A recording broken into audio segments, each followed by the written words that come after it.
롱. 안녕하세요. 손쌤의 역사교실 7번째 시간입니다. 네, 오늘 동아시아사에서 여러분들이랑 같이 볼 이야기는요.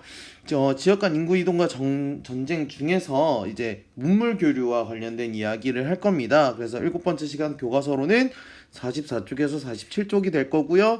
지난 시간까지 인구 이동 그리고 전쟁을 가지고 우리 진, 남북쪽 시기에서 당으로 이어지는 시기를 봤습니다. 이때 우리나라는 고구려, 신라, 백제였죠. 그리고 나서 여기 아래 있는 왜까지 어떤 관계를 가지고 이야기를 나누는지 이제 얘네들의 교류를 가지고 한번 이야기를 해보도록 하겠습니다. 네, 처음에는 첫 번째로 나오는 거는 바다를 통해서 교류하는 것들을 이야기를 합니다. 요 부분에서는 여러분들이 일단 한반도에서 일본으로 어떻게 문물이 전파됐는지를 주로 살펴보시면 되겠는데요. 가야 같은 경우에는 대표적으로 철 가지고 이야기를 합니다. 그래서 중개무역을 주로 했고요. 백제에서는 이제 한강, 그래서 남조로부터 벽돌 기술 같은 것들을 수입해서 그것들을 이제 특히 불교 같은 것들을 이제 전파해주는 모습을 볼 수 있고요. 고구려는 남조, 북조와 모두 교류를 합니다. 그리고 전진으로부터 불교를 받아들이기도 하고요. 그 백제와 고구려는 중국으로부터 직접 받아들이지만 신라는 조금 달랐다는 것. 초기에는 고구려와 백제를 통해서 중원지역 교류하고요. 대신에 일본과 교류를 좀 했었다 정도만 여러분 차이점으로 보시면 되겠습니다. 그리고 나서 삼국과 일본 열도를 통해서 살펴볼 텐데요. 고구려 같은 경우에는 해자, 담진과 같은 사람들이 이제 쇼토쿠 태자라는 이제 일본의 태자, 지금으로 된 왕자의 스승이 되기도 하고요. 담진 같은 경우에는 먹과 제지술을 전파했다고 합니다. 신라 같은 경우에는 사람은 나오지 않지만 조선술, 배를 만드는 기술과 그리고 제방을 쌓는 기술, 비가 많이 오거나 물이 넘칠 때 뚝을 쌓는 기술 같은 것들을 전파를 합니다. 백제는 불교를 전파하기도 하고요. 일본 열도와 가장 밀접한 관계를 맺었다라고 되어 있습니다. 그래서 우리 저번에 백제가 멸망했을 때 백강까지 와서 전투를 벌였다라고 기록에 남아 있었죠. 요것들 여러분들 기억해 주시고요. 가야 같은 경우에 토기를 전파를 하는데 가야 토기가 전파가 돼서 스에키 토기, 아스카 문화에 영향을 줍니다. 그래서 이런 사람들이 야마토 정권과 아스카 문화 발달에 영향을 주는데 여기에서 삼국에서 일본 열도로 이주한 사람을 가리켜서 지난 시간에도 쌤이 설명을 했는데 도레인이라고 이야기를 합니다. 보시면 이게 가야토기의 모습이에요. 가야토기인데 요런 것들 보면은 비슷하게 생겼습니다. 요 토기를 일본에서는 스에키 토기라고 이야기를 합니다. 요것들 여러분들 이 비슷한 거 문물이 전파됐다는 거 잘 살펴봐 주시고요.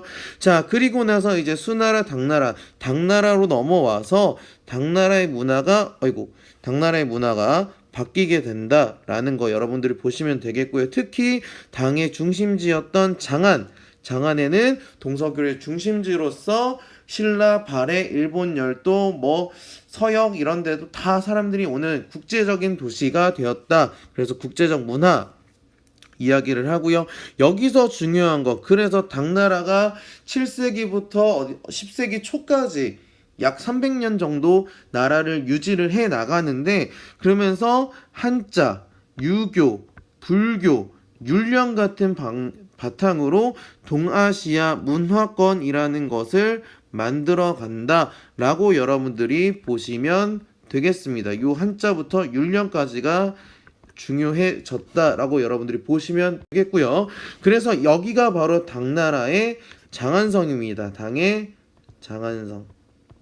이따가 장안성과 비슷한 다른 것들을 볼 텐데요. 어떤 것들이 비슷한지 특히 요 주작대로 같은 것들 보시면 되겠습니다. 가운데에 방사형으로 계획도시라고 볼 수 있겠죠. 그러면서 이제 통일신라 때는 이 당시에 이제 통일신라였으니까 통일신라 때는 적극적으로 수용을 하지만 골품제 요소를 더하거나 한자를 사용하지만 이두를 사용하는 등의 독자성을 보이기도 합니다. 발해 또한 마찬가지인데요. 유학생 승려 파견합니다. 받아들여요. 상경성을 장안성으로 모방하지만 온돌 같은 그리고 모줄임 구조라는 특별한 것들을 통해서 고구려를 계승을 하기도 했었다라고 봅니다. 일본 같은 경우에는 견수사랑 견당사, 수나라에 파견을 했을 때 견수사, 당나라에 파견하면 견당사 같은 것들 파견해서 당풍, 당나라의 유행이 번전, 지금 우리나라 케이팝 같은 한류처럼요, 당풍이 유행했다라고 이야기를 합니다. 요것들이 바로 이제 발해의 이게 상경성이 되겠는데요. 요게 상경성, 그리고 이게 일본의 헤이조쿄라는 성입니다. 헤이조쿄라는 성인데 여기 보시면 여러분이 보시다시피 주작대로 있고 여기도 주작대로 있고 가운데 궁궐이 있는 모습도 여러분들이 잘 살펴보시면 되겠고요. 그런 것들을 이제 교육하기 위한 이런 것들이 지도를 한번 살펴보면은요, 대표적으로 이제 신라와 일본이 왔다 갔다 할 때 있었던 청해진 하면 떠오르는 사람이 있죠. 누구죠? 그렇죠. 장보고라는 사람이 있고요. 그리고 신라나 발해가 이제 당나라와 연결할 수 있는 요런 발해관, 신라관, 그리고 법화원 등등이 있습니다. 이게 신라도, 발해도 뭐 그런 것들인데요. 교통로들이 이렇게 있었구나 라는 것들만 여러분들이 살펴보시면 되겠고요. 오늘도 간단하게 정리를 하자면 위, 진, 남북조 시기에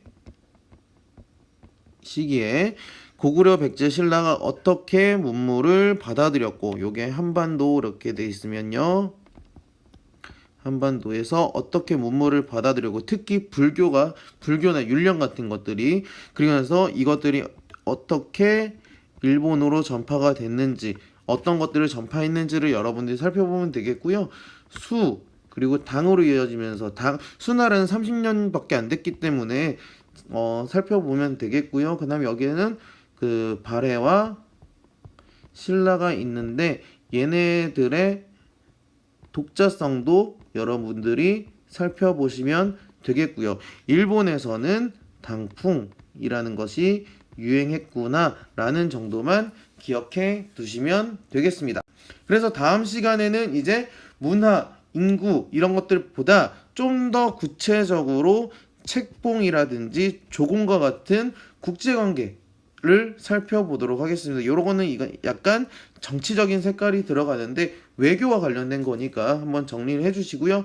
오늘 여러분들이 보시고 나서 오늘 내용에 가장 키워드가 되는 내용, 중요한 내용 같은 것들을 여러분이 댓글로 정리해 주시면 되겠습니다. 그럼 고생 많았습니다.